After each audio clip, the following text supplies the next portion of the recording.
Let's register on the electoral list. This is a message from Equinoxe Television.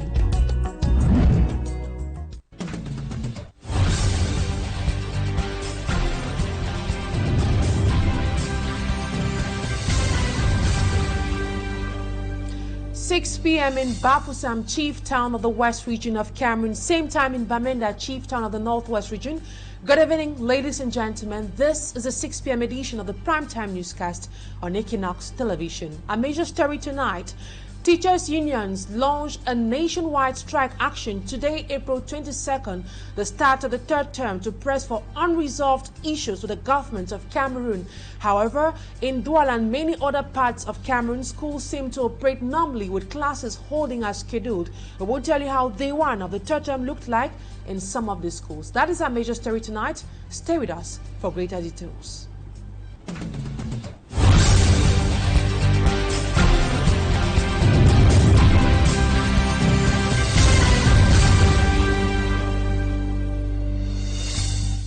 Thank you so much for choosing Equinoxe Television. For presentation, I am Immaculate Fogwe. Prisoners of the New Bell Central Prison have expressed a wish for prison conditions to be ameliorated.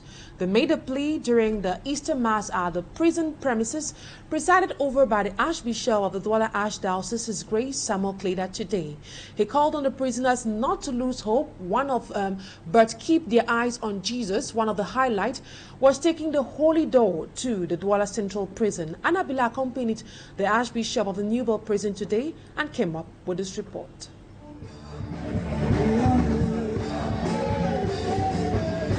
From their prison cells, they came out massively to listen to the gospel of Christ. They are prisoners of the Douala Central Prison, dancing to the glory of God on Easter Tuesday at the prison premises.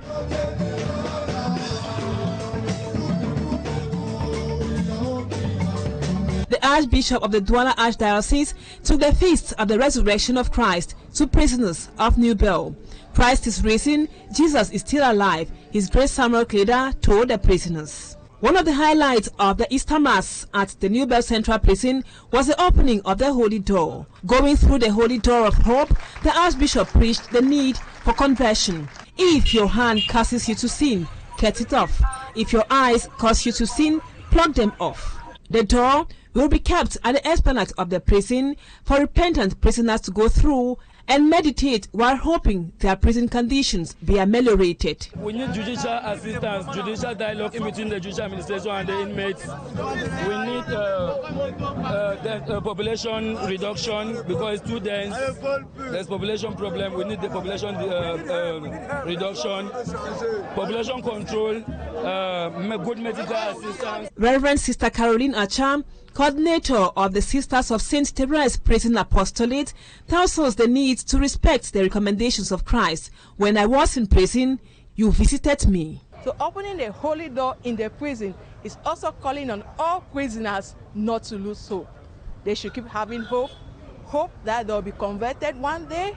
Even those who have been imprisoned innocently, they should also have the hope that one day the truth will be out and they too will be set free. Here at the New Bell Central Prison, we noticed that the St. John the Baptist Choir, all the mass servers who assisted during the mass, choreographers, are all inmates of the New Bell Central Prison. Yes, not all inmates are criminals. Some are innocent and awaiting trial but must stay incarcerated. Here at the New Bell Central Prison in Douala, where the Archbishop of the Douala Archdiocese, His Grace Samuel Kleda, has just finished presiding over the mass to celebrate the feast of Easter with inmates or prisoners here at the New Bell Central Prison. He came to give the prisoners or the inmates hope and above all the spirit of conversion away from the life of criminality. Reporting live from the New Bell Central Prison, I am Annabella Leke Josiangok for Equinoxe Television.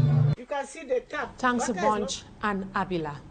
Residents of Panjo in Bonaberi and Manengwese and Loom are struggling with inadequate access to clean water.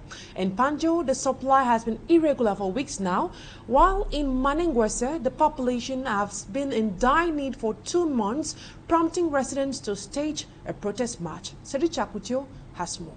can see the tap. Water is not flowing since 2 weeks. You can see. As you can see, there's no water. For the past 2 weeks, residents of Panjo 2, a neighborhood behind Lycée Polyvalent of Bonaberi in the Douala 4 subdivision, are raising concerns about inadequate potable water. According to some local inhabitants, the lack of potable water has been a major challenge in the area. We are suffering of water problem. We don't have water since 2 weeks ago. We don't have water. Even a drop of water like that we don't have. The tap is not flowing. Even to go to the toilet, we don't have water to drink, to cook. We don't have water. With children in the house, it's not easy with us.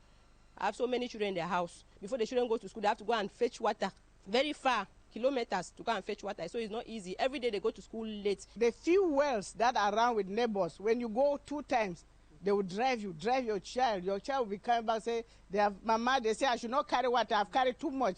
Then the water is never enough. I look at the children's dresses. We have not washed them because there's no water.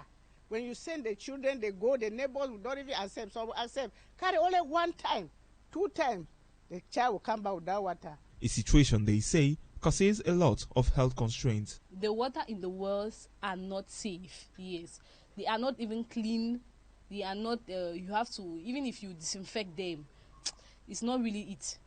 And the people in the well, even they even drive some of us because they will be complaining that their wells are getting dry. They themselves, they don't have enough water to use in their various homes. And equally, we facing challenges with our skins because we found rashes coming out on a daily basis, even on the children. The worst is just the children, yes. And it makes you to spend a lot of money buying antibiotics and all that. The inhabitants are waiting for solutions.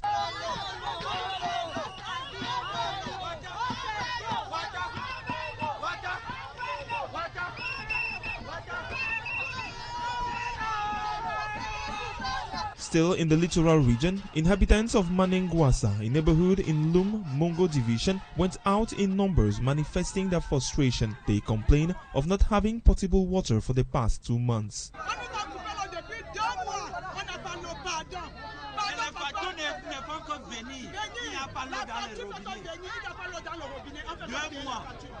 At the time of this report, a meeting between the local residents and local authorities of the area is ongoing for solution to the challenges faced by the inhabitants of Manengwasa.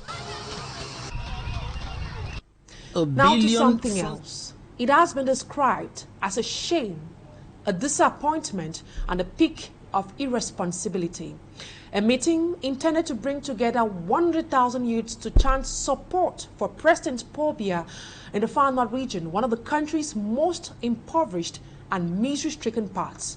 Some youth leaders have expressed their dismay over the fact that some Cameroonians in positions of authority will decide to invest more than 1 billion francs CFA in such an initiative in a region where poverty, hardship and suffering are the daily companions of both the young and the old. We have greater details with Babla Jonathan.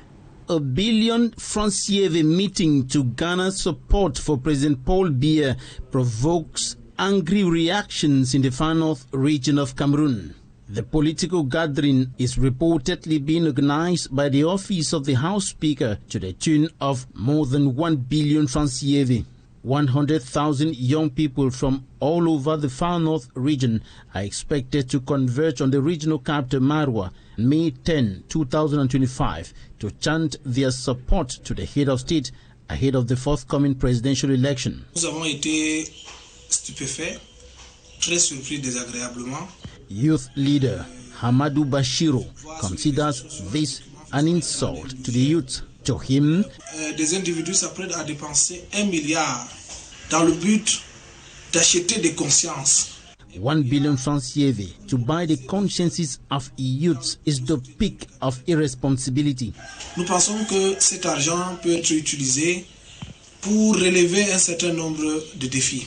He adds that with 1 billion francs CFA, several socio-economic problems can be solved, including the provision of school needs like classrooms and benches, potable water, and even in the elaboration and execution of micro-projects that will take hundreds of thousands of youths out of unemployment, poverty, and misery.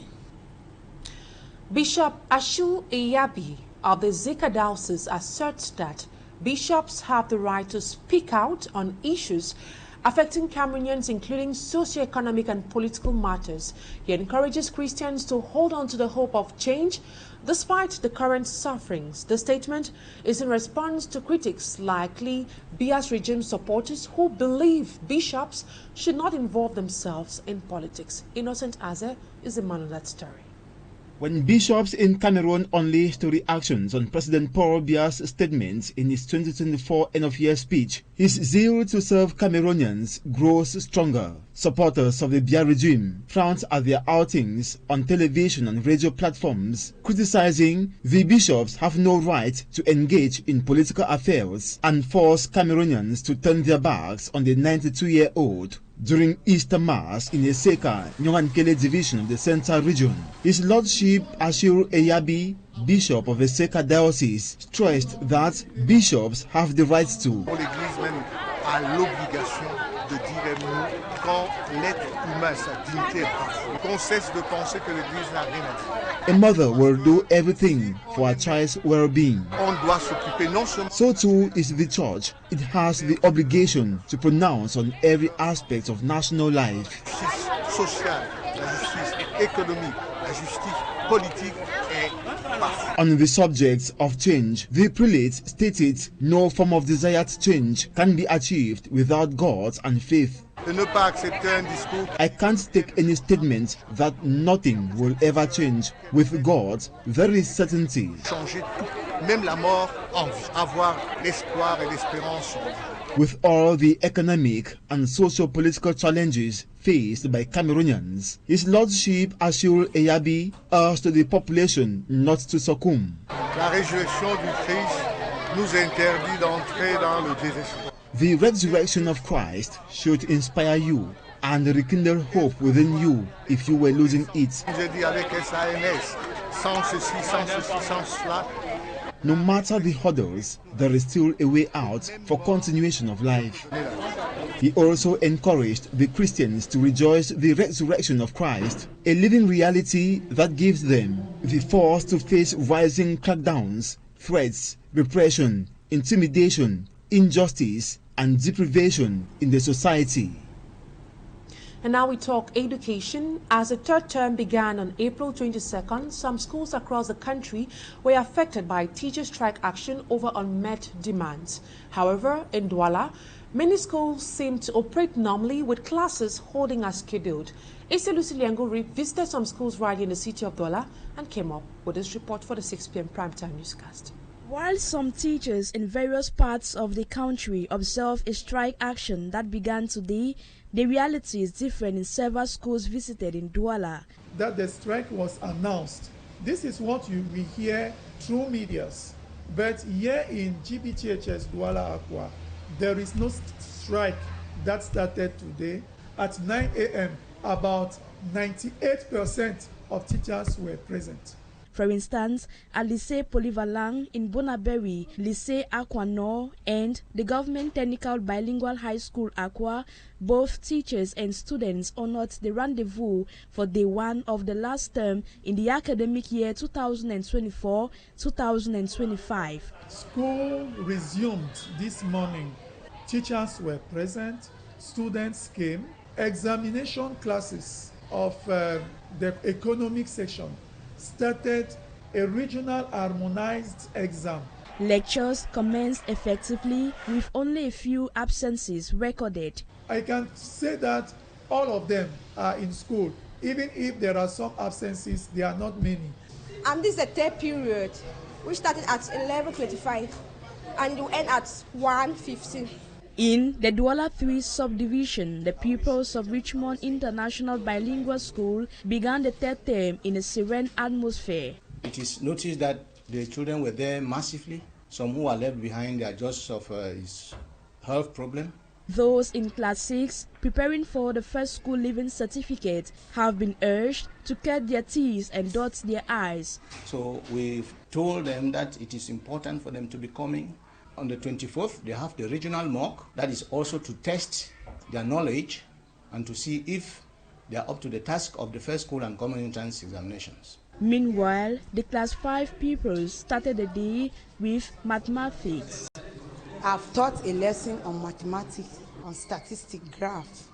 And we have also done a lesson on environmental education, the effects of air pollution.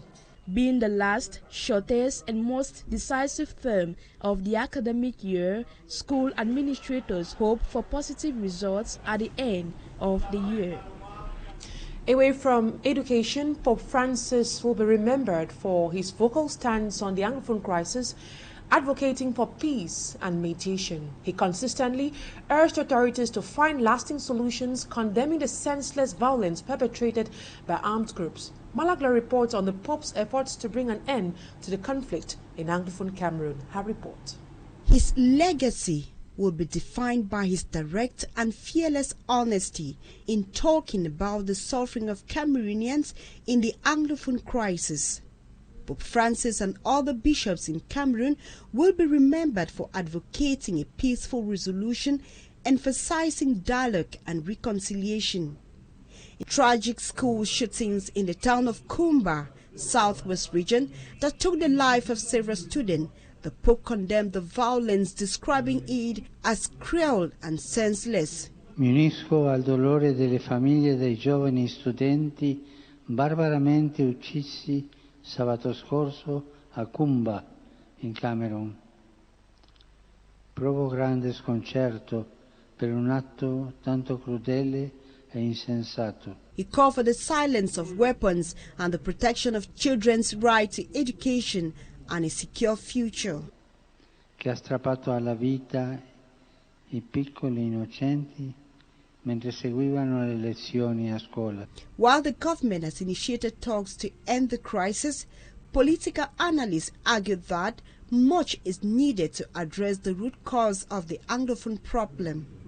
Despite Pope Francis' effort to call the authorities to... Pope Francis' death has triggered worldwide reactions, particularly from the head of state, including Donald Trump of America, Vladimir Putin of Russia, Volodymyr Zelensky of Ukraine, Italian Prime Minister Giorgia Meloni.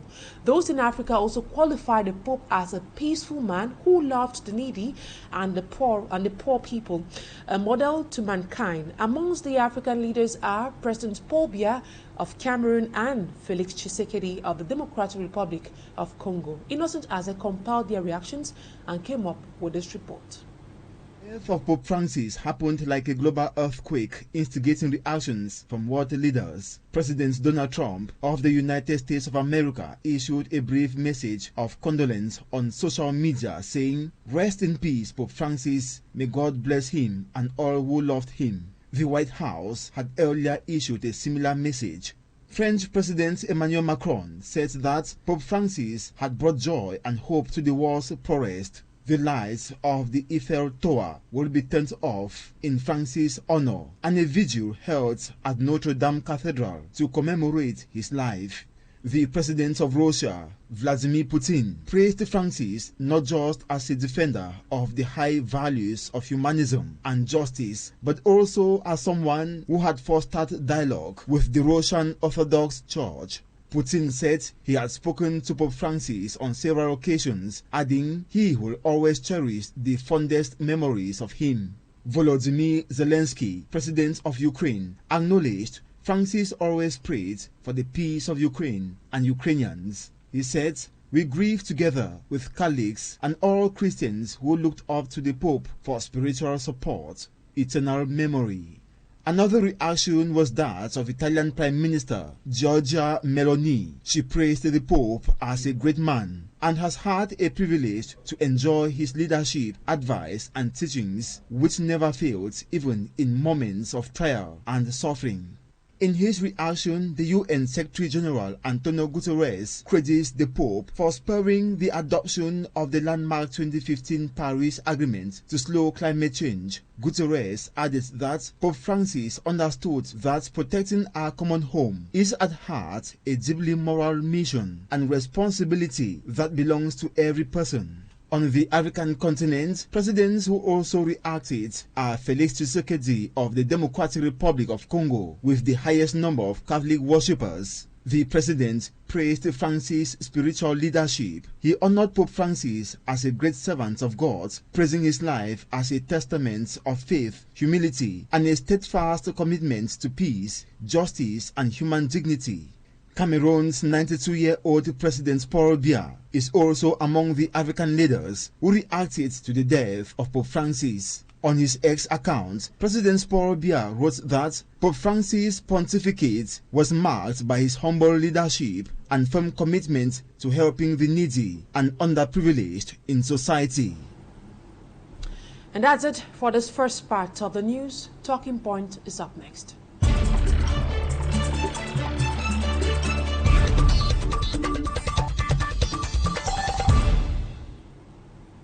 Tonight on Talking Point, we'll be looking at the strike action launched by government school teachers across Cameroon and also tell you why some schools decide to boycott the call for them to lay down their chalks and not give out lectures.